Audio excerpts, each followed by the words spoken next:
What up, my people? How's everybody's weekend going? I hope well. Mine will be better if you hit that like button. Also, make sure you check out DNKKnives.com and DNK Knives YouTube channel. And if you buy something from there, Behind the Edge 10 is your coupon code to get yourself 10% off. If you'd like to support the channel, there's a link to Patreon in the description, or you can join the My People channel membership, where 100% of all the money that comes into the channel, every nickel of it, goes to knives for content and for giveaways. So very much appreciated. Also, I've just become aware that the ads at the beginning of all the videos are not skippable. I do apologize for that. I didn't know until somebody told me, so I will try to fix that. I honestly did not know. Also, my dogs are going to bark. I swear to God, I apologize, and there's nothing I can do about it. I have nowhere else to go to do videos. Anyway, made that as short as I could. 1 minute. Today, we're going to talk about the Red Horse Knifeworks Hellrazor. Mr. Don Farmer sent this along for me to check out. It's been out for a while. I've been wanting to check one out. I just haven't had the opportunity. And I have to say, this guy here is punching well above its weight class. We have a 3.6 inch S35VN blade. Carbon fiber handle in this instance.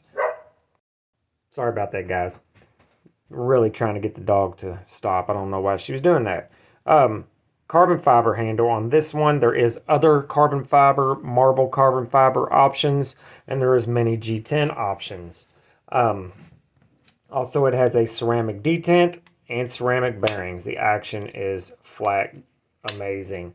Skeletonized steel liner, stainless steel hardware, titanium pocket clip. So there is your basics. It runs between $240 and $275 from what I can see on the interwebs. This is a production model of a custom by Red Horse Knifeworks. They've been around for a while. American company, small batch stuff, but this particular one is a production model that is made in China.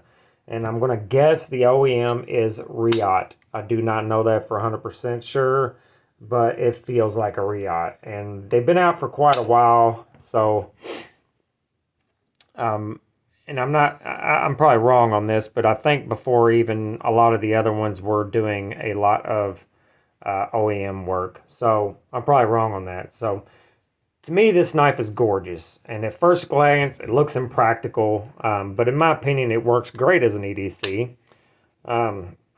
It's modeled after an old style straight razor.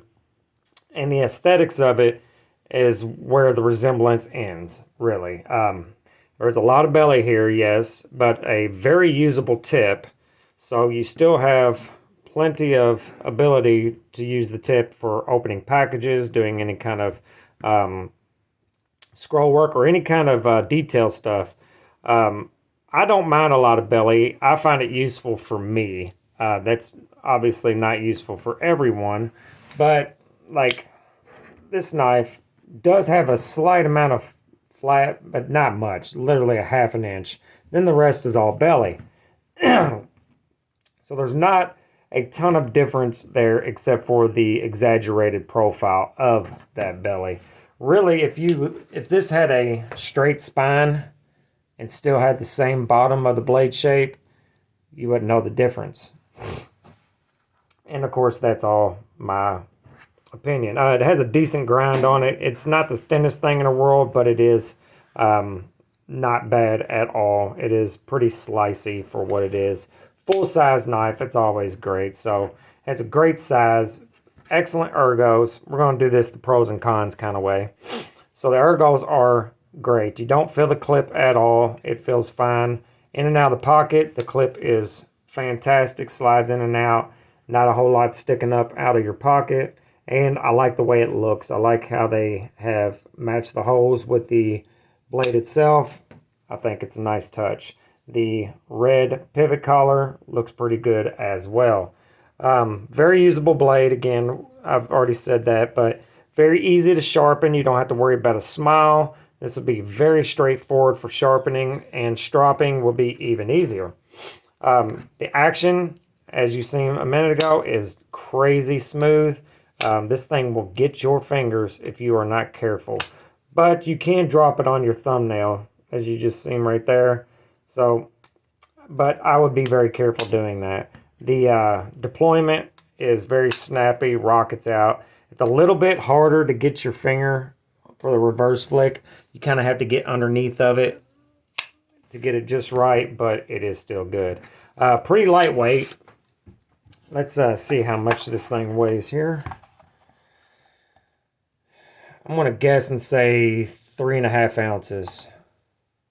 4.6. Man, I'm terrible at that. I get that wrong all the time. I'm terrible.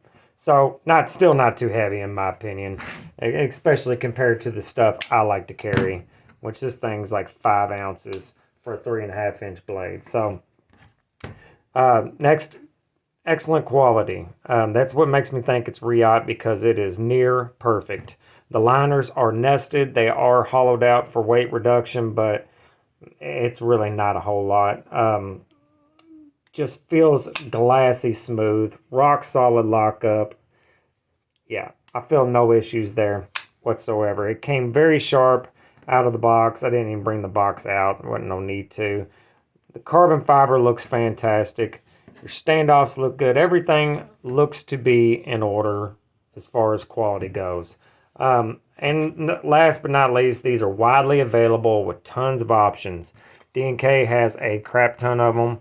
So if you want to get yourself one of these and get 10% off, which will save you, 26, 27 bucks, DNK is the way to go. So it is still a very useful knife. There is a couple cons. In my opinion, $275 is still a little bit expensive. That's just my opinion. I think we should be right at the $200 mark. It's S35VN. It's not it's not the greatest thing in the world. It works. It's serviceable. I don't like the steel because of the way it sharpens, but it does perform just fine. So a little bit expensive. And then the last thing, and this is just me being me. I'm probably wrong on this. It feels like something to me. So this spot here where the cutout goes into there, to me, this space right here is a weak spot, because you have the hole that goes all the way through the blade for the thumb studs. This could be an issue. This could break right here very easily, in my opinion.